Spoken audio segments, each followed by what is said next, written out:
Sahabat, teman-teman wartawan dari Festival Film Wartawan Indonesia dan hadirin sekalian,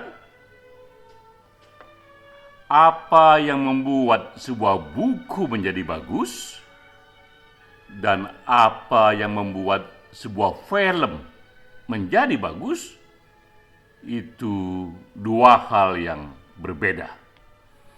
Demikian kutipan dari Seth Grahame Smith. Ia seorang penulis dan juga seorang produser film.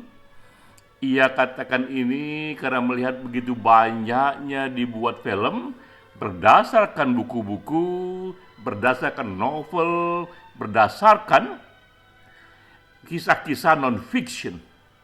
Namun hasilnya tak semua buku yang bagus itu berujung kepada film-film bagus, namun juga banyak sekali film-film bagus itu karena berdasarkan buku yang bagus.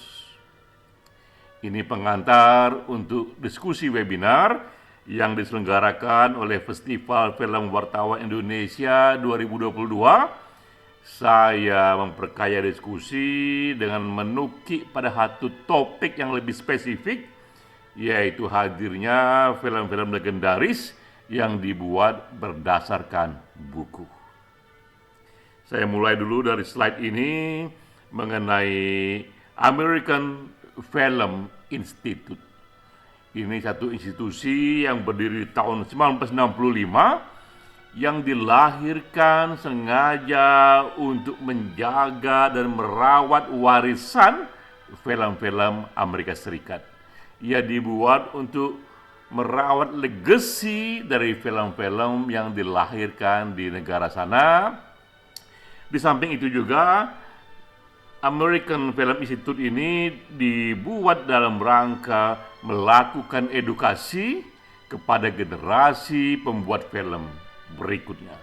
Jadi pentingnya hadirnya lembaga seperti AFI ini. Nah, sejak tahun 98, AFI ini memilih 100 film Amerika terbaik dalam 100 tahun. Jadi ada tradisi di sana, setiap 10 tahun sekali sejak 1998, mereka memilih 100 film terbaik yang dilahirkan di sana, dibuat rankingnya 10 tahun sekali karena mereka juga mengakomodasi film-film baru. Dan apa hasilnya?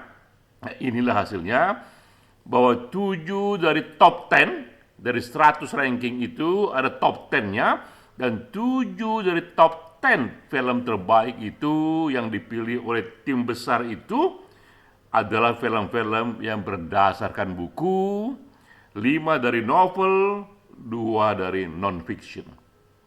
Jadi kita lihat di sini data yang ada, fakta yang ada, bahwa dari 100 film terbaik itu diambil 10 yang terbaik, 7 dari 10 itu memang berdasarkan buku, berdasarkan novel, dan berdasarkan buku non-fiction.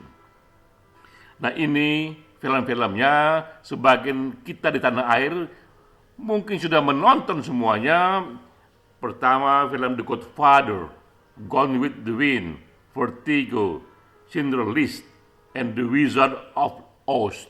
Ini 5 film yang memang berdasarkan 5 novel yang sudah hadir terlebih dahulu, sudah terbit terlebih dahulu, begitu laris, begitu disukai novel-novelnya itu.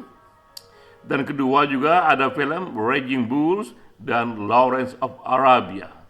Raging Bulls berdasarkan sebuah buku non-fiksi, dan Lawrence of Arabia berdasarkan sebuah memoir. Memoir ini semacam storytelling dari seorang individu berdasarkan fakta-fakta dan juga pengalaman pribadinya itu.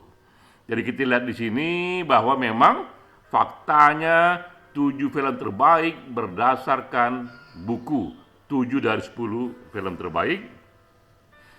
Tidak juga hanya film terbaik, tapi juga film terlaris Hollywood. Film yang paling banyak ditonton oleh mereka yang suka film sedunia juga film-film berdasarkan buku. Salah satunya ada film-film komik seperti Spider-Man, Batman, Superman, The Avengers. Ada dulu komik di sana dan jadilah itu film. Mengapa demikian? Mengapa banyak sekali film-film bagus dan laris berdasarkan buku? Ini 3 penyebabnya. Pertama, buku itu sendiri sudah teruji di pasar. Jadi kita sudah tahu sebelum menjadi film, kita sudah tahu bahwa buku ini potensial bagus, potensial laris, karena memang film yang akan dibuat dari buku ini pun akan mengikuti tren yang sama. Jadi probability film itu akan laris, akan bagus, karena juga memang bukunya bagus dan bukunya laris. Kedua juga karena ia sudah disusun dalam satu buku, dan buku itu pun juga sudah teruji, dipuji, dan diminati. Berarti plot drama di dalamnya sudah matang, sehingga akhirnya itu semua. Yang ketiga, mempermudah membuat film yang kuat dan digemari. Jadi itu kuncinya. Namun ada juga kasus yang berbeda. Ini 2 buku saya, cerita pengalaman pribadi, yang juga dibuatkan film.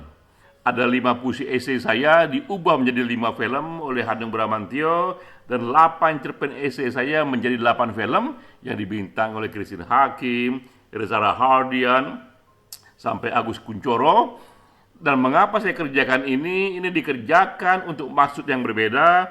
Dikerjakan karena ini faktanya, bahwa data menunjukkan ini di Amerika, tapi juga terjadi di Indonesia, bahwa orang-orang Amerika lebih memilih menonton ketimbang membaca. Ini datanya, bahwa orang lebih senang menonton ketimbang membaca, apalagi hanya mendengar. Ya. Jadi ada watching, reading, dan listening.